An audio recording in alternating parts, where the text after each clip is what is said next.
zpět. No tak já si myslím, že to si určitě zaslouží odměnu. A ještě vezmeme teda, abychom nemuseli pořád jenom rozdávat To je dárečky. také pravda, Tak Anděli. ještě Viktora tady máme napsaného. No, a Viktorek byl letos hodný? Nebyl? No, Říkám, nevím. nějaké ty restičky by se tady našly, takže by to taky chtělo nějakou básničku. No, Anděli, máš pravdu, jinak zavoláme čerta. Kde se vzal, to se vzal pod oknem stran Mikuláš. Se velkou naházel všechny. Nechceš zavolat čerta, tak nezavolám. Bílý kousů taky šel, takhle děti vypadá. Ale půjdeš se No, tak já si myslím, že to bylo hezké, takže rozdáme dál. Agátka. Řekla by nám teda nějakou básničku nebo písničku. Čert už je pryč, neboj se. Ne, tak, ale když byla celý rok hodná, tak si tu odměnu zaslouží. Já si myslím, že dáme dárečky mamince. Maminka rozdá dětem. S člověkem jako trnek, když jim dá. Tak. A koho tam máme dál, Anděli? Dál tady máme na. No ale Natálka odmlouvá a moc. Ale snaží se pomáhat mamince, Natálka se snaží pomáhat. No ale nesoustředí se na práci.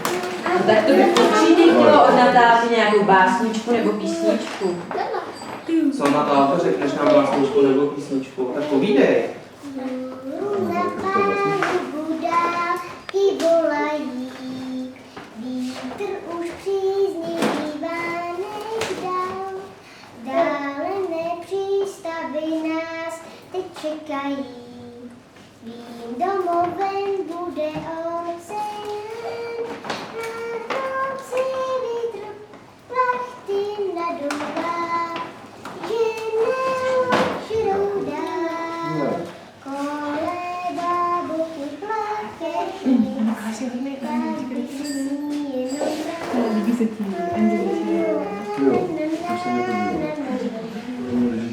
přátelství najdeš pevnou láž. Zítra, až naše cesta skončí, staneš se jedním z nás. No Anděli, já si myslím, že to bylo krásné. To je určitě na podobně. A Natálka tady má brášku Danyho. Dneska si on smrká do rukávu. Ale hezky pracuje.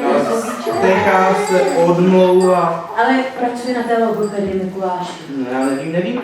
Čerte, nechceš ho? Vypadá, že má zájem. No, já si myslím, že básničku by se mohl vykoupit z pekla, co? No tak nám řekni básničku, jinak si tě to odnese. Nebré. Nebo když jsme nechali čerta za rohem. Ale to by se stalo.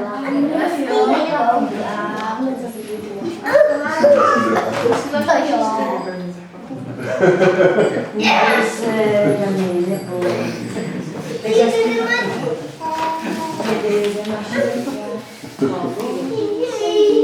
Mínka jede do dále, on jojí,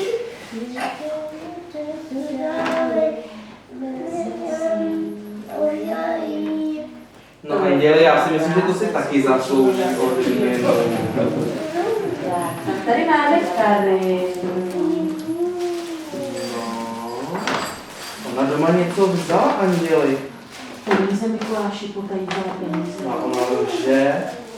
No ale dobře se učí a hraje tenis. No, ale to ta nepozornost, nepořádnost, odmlouvání. Ale chodí na keramiku. No já nevím. Řekne nám Karinka nějakou básničku?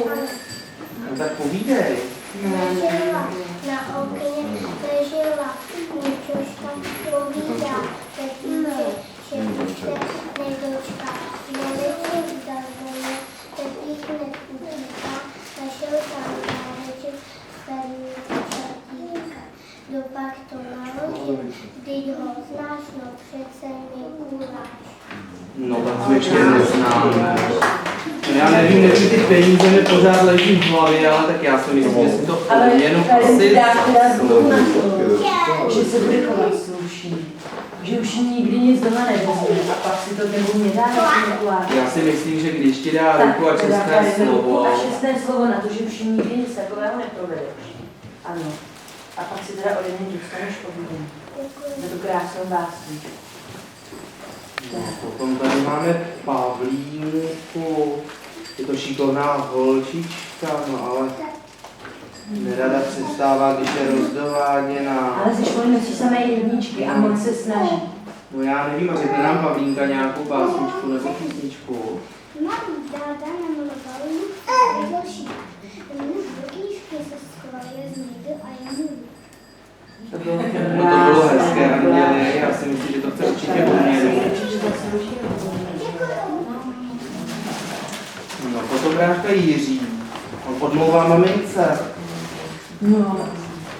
A ještě sbíráš výkačky ze země. Když zase Anděli je to šikovný kluk, pěkně maluje. A má rád ty stavebnice od Mikuláše.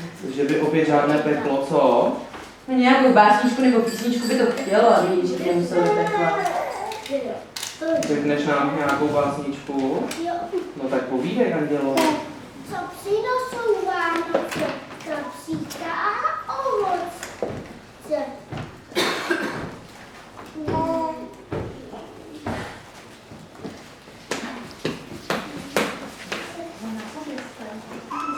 Co najdeme v jablíčku?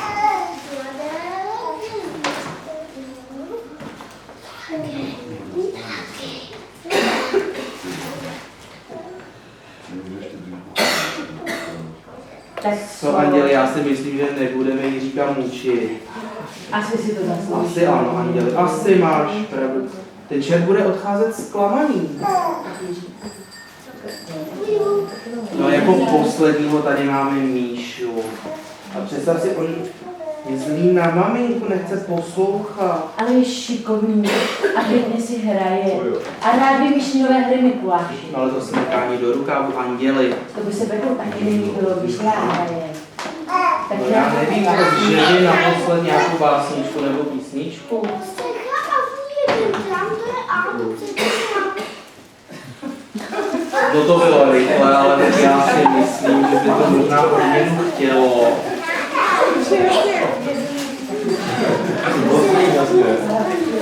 Tak, a vy nám teď tady všichni, jak tady jste, slíbíte, že se do příštího roku zlepšíte.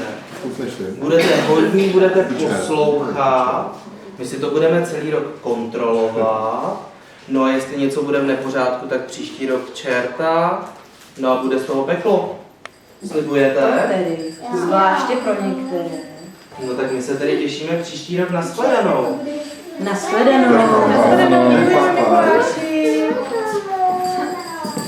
Papa, nashledanou.